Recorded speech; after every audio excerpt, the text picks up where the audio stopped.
ഇന്ന് വീടുകളിൽ പല സംഭവങ്ങളും നടക്കുന്നു. വിവാഹത്തിനു ശേഷം വളരെ വിചിത്രമായ പല സംഭവങ്ങളുമാണ് വീടുകളിൽ നടക്കുന്നത്. കുടുംബങ്ങളിൽ കുട്ടികളെ വളർത്തി വലുതാക്കുന്നതിൽ എന്തെങ്കിലും പോരായ്മകളുണ്ട് എന്നാണോ ഇത്തരം സംഭവങ്ങൾ കാണിച്ചു തരുന്നത്? എന്താണ് പ്രതിവിധി? കുട്ടികളെ വളർത്തി വലുതാക്കുന്നതിന്റെ ആധാരശില എന്ന് പറയുന്നത് ജീവിതം തന്നെയാണ്. നമ്മളുടെ സംസ്കാരം എന്നത് സുരക്ഷിതമായിരുന്നത് കുടുംബങ്ങളിലൂടെയാണ്, ധാർമ്മിക പരമ്പരകളിലൂടെയല്ല. കുടുംബങ്ങളും കുടുംബ ബന്ധങ്ങളും സുരക്ഷിതമായിരിക്കുമ്പോൾ സംസ്കാരവും സുരക്ഷിതമായിരിക്കും.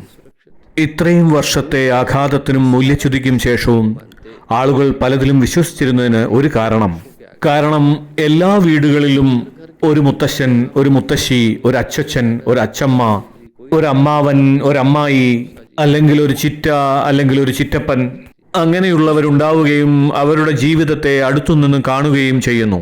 അപ്പോൾ അതുകൊണ്ട് തന്നെ കുട്ടികൾക്ക് വളരെ വ്യക്തമായി കാണാനും മനസ്സിലാക്കാനും സാധിക്കുന്നു. ജീവിത മൂല്യങ്ങൾ എന്നത് വെറും പുസ്തകത്തിൽ എഴുതി വച്ചിരിക്കുന്നവയല്ല, ജീവിതത്തിൽ പകർത്താനുള്ളവയാണ് എന്ന്. സന്തോഷം നിലനിർത്തിക്കൊണ്ട് തന്നെ നിങ്ങൾക്ക് നൈതികമായി ജീവിക്കാൻ സാധിക്കും.